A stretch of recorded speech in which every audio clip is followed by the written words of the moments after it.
folks, welcome back to my channel. I'm so glad that you guys are here for another fun video. I'm Katie and today we are doing part 2 of my 4-part series of favorite holiday movies. So today we're going to be talking about those movies that originated from the Lifetime channel, Hallmark channel, ABC Family, or Freeform. So any of those films that did not have a really big budget, that were made solely for television. They may not have had an all-star cast or, like I said, that big budget to kind of float the movie through, but they I think they have a lot of heart. They're very entertaining, and I really liked the writing. I liked the acting, and so these are 14 movies that I want to just kind of quickly touch on that I think deserve your love and attention. And almost all of these are available on YouTube. Some of them are still pretty new, so they are still streaming on whatever show, whatever channel put them out. So some are on Lifetime, some are on Hallmark, like I said. One of these is actually a Netflix kind of original, is from where I found it. I don't know if it ever went to a specific channel first, or if it's like maybe a Canadian movie that they just plopped on Netflix, and so that's how I'm seeing it. But I couldn't get any more information about it. So we'll get to that one when we get to it. But like I said, I've got 14 of these, so I kind of want to just plow through them as quick as I can. So let's start with number 14 on my list. This is a Lifetime movie that came out in 2018, and it's called Christmas Perfection. And so this one stars Caitlin Thompson and James Henry Thomas, and they play best friends who seem to have been together for a very long time. And the whole story is kind of set. The female lead character is very kind of rigid and strict in her ways, and she has this beautiful Irish village that she puts out every year for Christmas. A piece gets broken while she and her friend Brandon are putting it out for Christmas, and so she goes on a hunt to find a replacement piece and stumbles upon this little magical shop that magically has the piece she's looking for. So she gets her new piece, she brings it back home, and winds up getting sucked into her Christmas village. The next morning she wakes up in the Christmas village. So she kind of says to Brandon earlier in the movie that she just wishes everything was like her Christmas village, that everything was simple, she could have Christmas every day. And so that's what she gets. She's been sucked into this kind of like an alternate reality. So people from her real life are in this reality. Her parents, who in real life are divorced, are happily married in this scenario. Her best friend from work is the Irish town's mayor, and a co-worker from work is now her love interest in this small little Irish town. So every day she wakes up, she has all of these things that are just, the perfect Christmas. And so every day it starts over and over again. And so the first couple days she goes through it, you can tell she really, really loves it. But as the days go on, she's realizing that these perfect way of doing things is not maybe what she wants. So it is a beautiful story of her kind of taking a chance and trying something new. At a point, Brandon goes looking for her because he can't find her because she's been literally sucked into this Irish village. So he stumbles upon the same little shop that sold her the piece that she had broken of the Irish village. He comes back to her apartment to put the pieces back together, and he gets sucked into the village too. So these two are the only ones that are actually kind of cognizant that this is an alternate reality. Everybody else is kind of just blissfully going about their days, because this is how Christmas is every day. They do the same thing over and over again. And so that was a little bit monotonous the first couple times, and I'm glad that they kind of pushed past her, initial joy of waking up every day and doing the same thing, and kind of seeing the tediousness, I guess, and the fraud, of these characters who are not acting like themselves. They're not the people that she knows and really loves. So I really like the dynamic between these two main characters. I thought they were really good. Darcy and Brandon are great characters, and I just thought it was a lot of fun. So that is my pick for number 14 is Christmas Perfection. Number 13 is a film that came back out in 2005, I think. This is an older film from ABC Family, so that tells you how old this movie is. And it is called Christmas in Boston, and it stars Marla Sokoloff and Patrick Adams. Marla got her start back on like Full House back in the day, and Patrick Adams has gone on to be in that show Suits. So they're both kind of bigger names. You know, you recognize both of the main characters. And the premise of this movie is that they're long-time pen pals. You know, they've been writing each other letters and talking on AOL Instant Messenger, you know, over the years, but they've never seen each other aside from pictures that they've sent each other. And you find out that both of them has sent pictures of their best friends. They didn't want their pen pal to know what they really looked like for one reason or another. And so it comes to be that they're going to be in the same town. They're going to be in Boston together. Marla's character lives and works there, and Patrick's character is coming to town for a toy convention. He works for this toy company. And so they're going to be meeting, but they don't look the way that they look in their pictures, and so they both pawn off their best friends to go meet each other to kind of see if the other person is how they imagine them to be. The two best friends decide that, you know, they'll do it. They go and they start falling in love with each other, and the two, you know, main characters are kind of watching from the sidelines, bump into each other in a completely, you know, off-kilter kind of way, and they find that they still are, you know, attracted to each other, even aside from just the written word that kind of made them fall in love in the first place. They still have this connection. So I think it's a really cute movie. It doesn't take itself too seriously. I really liked Marla and Patrick together, and I just think it's a really great film. So this one is definitely available on YouTube. I just watched it the other night. So I would definitely check out Christmas in Boston. So the next movie in my list is a movie called Mistletoe and Menorahs, and this movie is a Lifetime film. This one came out in 2019, and it stars Kelly Jackal and Jake Epstein. The two main characters are kind of put together because they need to teach the other about their perspective, you know, their respective religions. So the whole premise is that they're each trying to impress somebody that celebrates a opposite religion to them. So the male lead, Jake's character, is Jewish, and so he's trying to impress his girlfriend's dad, who is, you know, Christian, and so he wants to learn about Christmas traditions. And so Kelly's character is trying to impress, this is another toy situation, which is kind of strange, but she's making a prototype for a new toy, and so the owner of this company is Jewish. He has a holiday party every single year, and so he would like to see her, you know, have an understanding of some of the Jewish traditions as well as the Christian traditions. So both of them kind of meet to share their knowledge of their respective religions, and as they always do, you know, they fall in love with each other, and it's really unique because most of the time we get your cookie cutter Christmas movie on these channels. It's very rare that you're going to see one that incorporates another religion aside from a Christian religion. So it was really nice to be able to see characters light a menorah and, you know, reciting the prayers that they do while they are lighting their menorah. They make latkes, and it's just a really wonderful film. I think that the two main characters were very lovely together, and it just was a perfect kind of setting, I think, for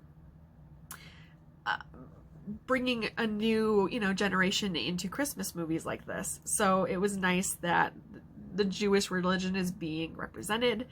So I'm still waiting for my, you know, witchcraft religions to be pagan religions, you know, have something along those lines in Christmas movies going forward. But hey, I know I'm on the off side of this, but maybe one day it'll happen. But I really liked this movie. I liked the story, and I liked that they didn't kind of rush the relationship. You can kind of tell it was going to go in that, you know, go in that direction, but they didn't kind of force it down your throat. So I thought it was a really great movie. So definitely check out Mistletoe and Menorahs. So the next movie on my list is a movie called The 9 Lives of Christmas, and this is number 11 on my list. So this is a 2014 film from Hallmark Channel, and it stars Kimberly Susted and Brandon Routh.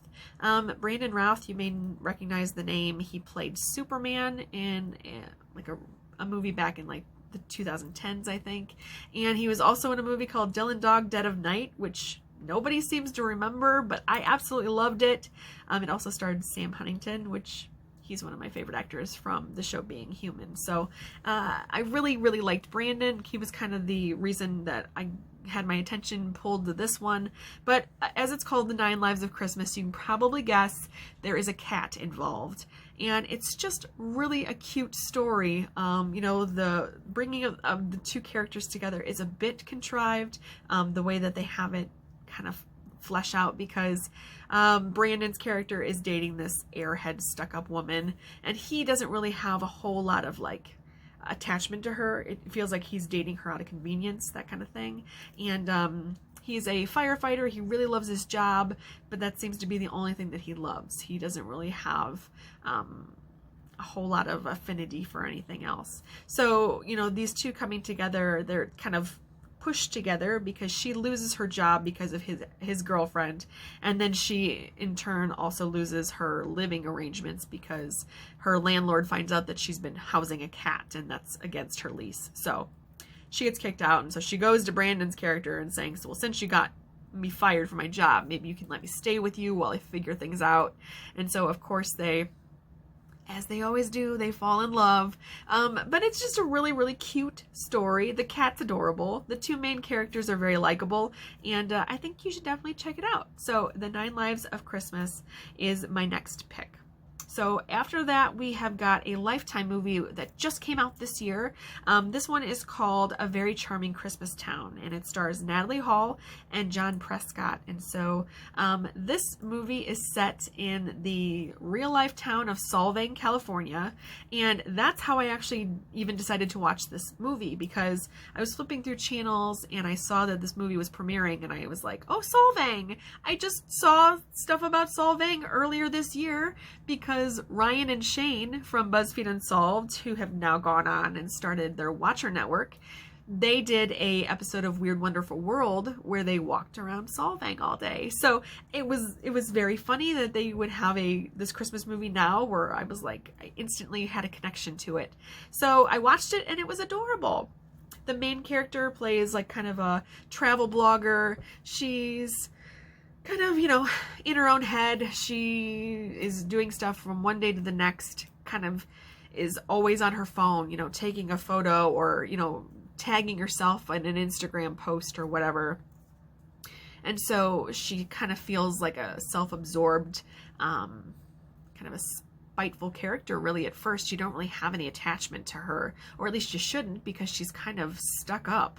And so, you know, she meets the main male role in this, and he kind of knocks her down a couple pegs, you know, and shows her that she should be present. You know, if she's going to be walking around this town, she's got kind of a guard up, you know. She's not really seeing the town for what it is, this charming little town. So once she gets to know him and she starts letting her wall come down, they kind of, you know, pair up, and she sees the real magic in this town. So I really liked it because it's set in Solvang, and because I recognized all these places that Shane and Ryan went to in this episode of Weird Wonderful World, but also because I really liked the arc that they had for the female lead. Sometimes, you know, you get a character that's unlikable, and they're pretty much unlikable through the whole movie. They don't really have this redeeming quality about them, or the acting is just so meh that you're like, I don't care one way or another about this character. And so I think that this was a very good character, because she does have that arc where she kind of seems like not the best character, but she redeems herself kind of halfway through, and you really start rooting for her towards the very end. So I really like this movie. I like the story of how these two meet. They don't like each other, but they're kind of forced to spend time with each other, and so they kind of bring out the best in one another. So it was a great movie. It's currently on Lifetime. Like I said, it just premiered, so definitely check out A Very Charming Christmas Town. So my number 9 is a movie from 2017 from the Hallmark Channel. This one stars Alicia Witt, and it is called The Mistletoe Inn. Now, this movie is actually based off of a book, and I read the book first. I really liked the book, and so I saw that they were coming out with a movie, and I was like, oh, well, this will be great. I can't wait to watch this. And so the whole premise is Alicia Witt's character plays an up-and-coming aspiring author, and so she wants to go to a writer's retreat so she can learn all that she needs to kind of write her first novel. You know, she's got some ideas in her head, but she really wants some people around to give her some advice, to go to workshops and kind of see, you know, what she needs to work on to really perfect her book. And so she meets the male main character who is not entirely what he seems. You know, he introduces himself, and you later find out that he's actually a very famous author who comes to the workshops to kind of get ideas from people that don't already know his work, because he writes under a pen name. And so these two characters don't really hit it off at first, but again, they kind of get pushed together during the workshops and things like that.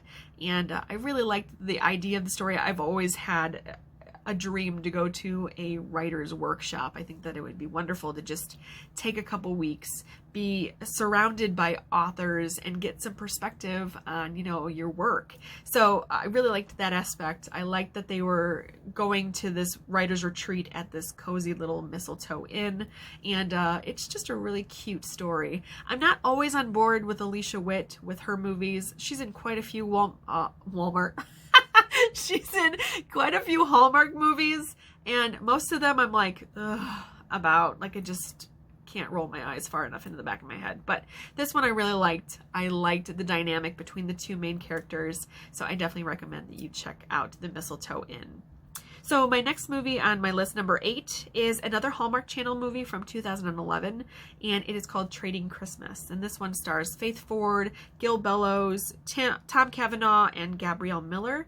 So it is basically a blatant ripoff of the movie The Holiday. So you've got two characters who are trying to switch places to go somewhere else for the holiday. The female lead, Faith Ford, she is trying to go to the city so that she can be close to her daughter who's in college, and she's not able to come home for Christmas. So her husband has recently passed away, and she wants to go be with her daughter. So she wants to move to the city. Their main character, Tom Cavanaugh's character, is trying to get out of the city. He is an author, and he's trying to find a place where it's nice and quiet and he can just go and write. So they switch houses and all that stuff. And so as they switch places, they meet, you know, other characters, friends of friends, that kind of thing. So it, like I said, is a total ripoff of The Holiday. Total ripoff.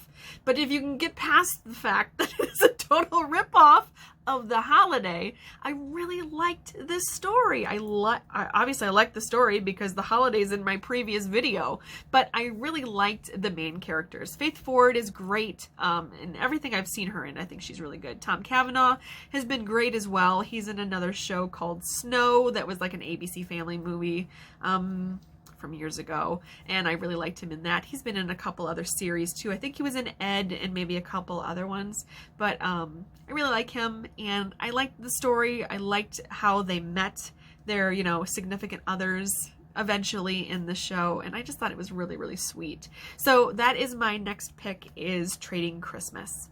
So number 7 on my list is a bit of a heart-wrencher. This one is not a light and breathy one. This one has got a very serious undertone to it. So this is a 2010 Hallmark Channel film, and this was one of the like Hallmark Gold Crown series, or whatever they Hallmark Hall of Fame. This one's called November Christmas, and so this is about a little girl and her family. She's got a little brother, and she is diagnosed with cancer, and so she's going through all these treatments, and she goes to doctor visits, and the doctor doesn't know if she's going to make it through this next round of treatment.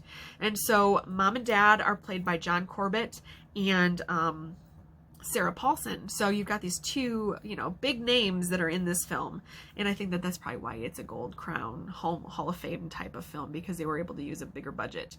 But mom and dad are stressed. You know, they're trying to figure out what they can do for their daughter, who, you know, wants to be around for the holidays, because the holidays are so close but so far. You know, they don't know if she's going to make it. And so dad's character, John Corbett's character, his name is Tom, and so he goes to his neighbor, and his neighbor is played by Sam Elliott. So this is, like I said, such a good cast. So Sam Elliott is his neighbor, and Sam Elliott's wife's name is Karen Allen. You know, Karen Allen was from like Indiana Jones films. So you've got a huge cast already, okay? And so the neighbors, you know, John Corbett's character goes to the neighbors to ask them if they're going to have any pumpkins, you know, back in August. And so, you know, Sam Elliott's character is like, no, it's way too early for pumpkins. We're not going to have any growing for, you know, a couple more months. And so Sam Elliott's character kind of digs a little deeper and finds out why he's snooping around asking about pumpkins, because they're going to try and speed up the holidays. So, you know, give her Halloween in September and give her Thanksgiving in October and give her Christmas in November. So it is very, very, you know, sad in the overall premise, but there's a lot of hope. And I think the dynamic between these two families that come together and become family, you know, during this situation is wonderful, because you do find out that Sam Elliott and Karen Allen's characters, they had a son who passed away, and so they have dealt with child loss, and they understand what John Corbett and Sarah Paulson are going through, so they are there for them. You know, they take their son whenever their daughter's having treatments, and it's just a really beautiful story that I don't think a lot of people have seen, but it's wonderful, and I definitely recommend that you check it out. And it has a happy ending. So if you were thinking I'm going to send you down this path of watching a terrible movie, I would not do that to you. I would not do this at Christmas time to send you down a path to watch a super, super sad movie. It does end happily. So that is my pick for number 7. And number 6, this is another one where it's not sad, but it's kind of a more solemn premise. And this one is from 2006, and it's a Hallmark film, and it's called The Christmas Card. And this one stars Alice Evans and John Newton, and Ed Asner is in this film. So Ed Asner kind of brings the star power in this one. He plays, you know, a very likable old character, you know, that runs a mill, and I think they're in California. They run this, you know, this wood sawmill, and so his daughter, played by Alice Evans, is playing a character named Faith, and so every year she writes letters to the troops, you know, just Christmas cards, you know, thanking them for their service and thanking them for being out there and risking their lives for, you know, everybody here. And so John Newton's character Cody gets one of her cards and is so, you know, inspired and very appreciative of the fact that this woman has taken time out of her day to write such a wonderful card to him while he is in such a precarious situation, deployed. So he kind of comes home after a hard situation. He loses one of his, you know, his friends over in, I think they're in Afghanistan, but one of his, you know, his people in his platoon, or I don't know what they're called, but one of the people he works with dies, and so he's coming back to the States to take some time off. He wants to go and let the widow of this gentleman know that he's passed, and as he's coming back, he's going to be going through the town where Faith lives with her family. So he decides that he's going to go through the town, see if he can either, you know, maybe meet them or at least see the town where she lives. He ends up meeting her, and under, you know, weird circumstances, he ends up staying with the family. He doesn't tell them outright why he's in town, just that he's kind of passing through, and they kind of take him under their wing, and it's just a really wonderful story because you find out that he doesn't have any family. His mom and dad have both passed away. I think he has a sibling, but they live overseas, so he doesn't have anybody to celebrate with, so he is adopted into the family at that moment, you know, and it's just a really great story. Of course, it's a love story, but I think that the family dynamic, you know, that he is not only welcomed by this, you know, female love interest, but by her whole family. I think it's just wonderful. So that is my number 6 pick, The Christmas Card. My number 5 is another more serious one. This one's from 2002, and it is probably the oldest one on my list. And it's a Hallmark. I think it's a Hall of Fame movie as well. But this one stars Linda Hamilton, and she plays a German woman during the World War. So this is during World War II, and she is the mother of two boys. One has already been murdered in the war, and the other one is just starting to get to the point where he would be drafted into the war. So she is trying to find a way to kind of dodge, I guess, him getting drafted. So they end up going to she's got like a little cottage that she and her husband would take the kids to, and her husband is in the war as well. So she decides that they're going to go to this cabin and see if she can just, wait out the rest of the war staying there. And so while they're in this cabin in the woods, they get kind of bombarded by the war. It kind of starts encircling the cabin, and a group of American troops find the cabin and they try and commandeer it. They have an injured comrade, and so they want to bring him in and try and get him treated. And of course, they're in Germany, and they don't know, this is the enemy for all intents and purposes. So they're very harsh to her at first because they don't know if she's going to try and retaliate because of the war and everything involved. So it's such a tense kind of first half of this movie, because once the troops get in and they get him treated, they start talking with the woman because they find out that she does speak English, and her son is a bit more standoffish from these men because they are, he's been taught that these are the enemy. And so as they start to talk and realizing that they've maybe got a little bit of something in common, then a group of Nazi soldiers show up. And so it's another tense situation where you don't know what's going to happen until Linda Hamilton's character says, "We're not having fighting in this house. If you want to fight, you got to take it outside. Otherwise, if you're in my house, you're going to treat my house with respect, because I have let you all come into my home, and you will treat it as such." So it is this dynamic between these two groups of people that are systemically at war with each other. They are taught that this is the enemy, and for one night, Christmas Eve into Christmas Day, they band together and have this strange little, family situation for one night. And it's just a really beautiful tale about, it's not even so much about the war. It's just about finding these two groups of people who have so many, things not in common, but finding the commonalities and being able to appreciate each other and appreciate the situation that they're in. And I just think it's a really beautiful story.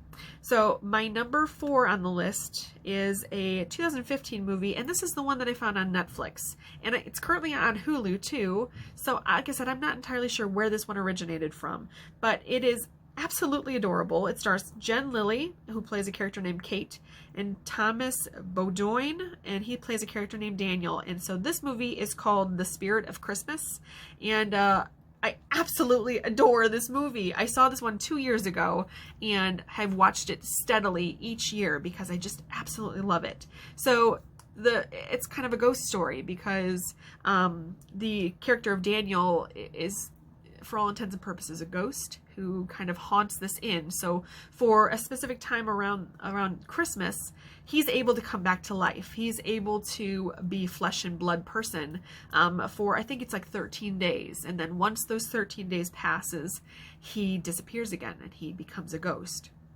So the lead female role, Kate's character, has come to the inn. She's trying to, I think, get things sorted out because they're going to plan on selling the inn. And so while she's staying there, of course, Daniel's character materializes, and so they are trying to kind of navigate this weird situation where she's staying there to try and get it, fixed up to sell it, and he's basically saying, "You can't sell this place. This is where I come back to every year. You can't take this away from me."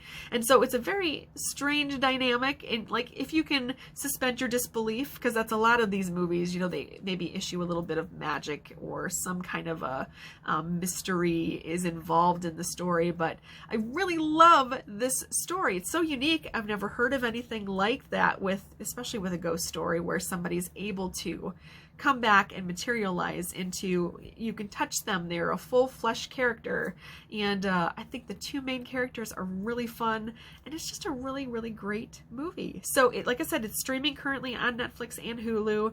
I think you can probably find it on YouTube as well if you don't have either one of those streaming networks, but it's very, very good. And again, it is called The Spirit of Christmas. So we are at the final 3 of my list, and these are interchangeable. I could probably change them up at any point, but this is the ending ranking I went with, but just know that I love all 3 of these so much I could easily move them around my list at any given time. So number 3, as it stands currently, is another Hallmark Channel movie. This one came out in 2008, and it stars Warren Christie and Brooke Burns and Henry Winkler, and it's called The Most Wonderful Time of the Year, and it is honestly one of the most wonderful movies. It is so funny, and genuinely funny, like not we're trying really hard to get laughs kind of funny. It's so heartwarming and so clever, and they perfectly cast Henry Winkler, because Henry Winkler, you know, if you're not familiar, he played the Fonz in Happy Days, you know, back in the 60s, and he had always played these kind of, you know, macho guy characters, and over the years he's kind of transformed into this loving, you know, grandpa type character, where he's playing all of these roles where, you know, gosh, decades ago, you never in a million years would have expected him to play this role, but somehow he seamlessly plays this. He is a New York City cop who is celebrating his retirement and is going to be celebrating his Christmas season with his niece. His wife recently passed away, and so he's going to be spending all of his time at his niece's house in Chicago. So he is, you know, heading to the airport, and he's walking aimlessly around the airport because he has not flown in decades and doesn't know where his terminal is and doesn't know how to read the boards, and, you know, he's just that general what the hell is going on type of guy at the airport. And so Warren Christie's character Morgan sees him kind of struggling and tries to help him out, and realizes that he genuinely just doesn't know what he's doing. So Morgan is able to kind of exceed all of his expectations. You know, he's able to get him to get bumped up to first class, and he really, like, you know, pulls out all the stops for his character. And so, you know, they're sitting on the plane and they're talking about each other's lives. You find that Morgan's kind of a seasoned traveler. You know, he's gone all over the world and done all of these amazing things, but he's looking to finally settle down. You know, he hit 30 and now he wants to kind of set up roots somewhere. So he's planning to go to Denver and set up shop there, open up a restaurant. So Henry Winkler's talking to him, and he's really, really enjoying the conversation. And so he, you know, he really kind of, I think at that moment, gets this idea in his head that he wants to set this guy up with his niece, Jennifer. And so when they get to Chicago, it's discovered that Morgan's plane is grounded because Denver is completely snowed in. So they decide, you know, on a whim, that they're going to go stay at Jennifer's together, and that she's going to take him home with her, even though she has no idea who this guy is. And so when Jennifer and Morgan first meet, they are not really on the best of terms. They're civil, but you can tell that they don't really, like, see eye to eye. And so as the movie progresses, you know, you get to see these two kind of bicker, but there is some respect that's growing, you know, when they see, because they're so different. You know, Morgan is such a free spirit and he loves to travel and be free, and Jennifer is, you know, a stable single mom, and she's got expectations and she's got all these things to do. And so them being polar opposites, you know, trying to find a way to find some middle ground, and they really do, you know, through the magic of Christmas. And it's just so funny and so sweet, and I really love these characters. Even Jennifer's son is really, really sweet, very well acting, and I just think it's worthy of a number 3 spot. So it is available for free. You can watch it on YouTube. It's one of the YouTube channel movies you can watch with ads. Or I think that it's being rotated through the Hallmark channel. So you should be able to find it fairly easily. So my number 2 on this list is an ABC Family movie, and this one's from 2011, and it stars Amy Smart and Mark Paul Gosselaar, and it's called 12 Dates of Christmas. And this, like I said, is another one where it could easily be number 1 at any given moment. It is so funny and so clever, and it's kind of recycling an old trend, you know, they're taking the Groundhog Day type of storyline and playing it to the 12 days of Christmas, but instead of 12 days of Christmas, she's doing this date over and over and over again. So it's Amy Smart is the lead in this one, and Amy kind of got her start in the 90s. I think she was in like Varsity Blues and a couple other 90s movies. And then Mark Paul Gosselaar is the main male character, and of course he started as Zach from Saved by the Bell. He's been in a dozen other TV movies and TV shows and things like that over the years, but these two together are so perfectly matched. I really liked their dynamic. I loved the storyline, and it was just really clever, you know, and how she interacts with everybody that she meets, her friends, her family, and how, you know, by the last date, she's finally able to get it right. You know, there's so many things that she does wrong each time. She's missing something, you know, something is not right. So she has to keep reliving it until she gets it just right. And so it's heartwarming, and it's funny, and it's done so very well. So that is my number 2 choice, is 12 Dates of Christmas.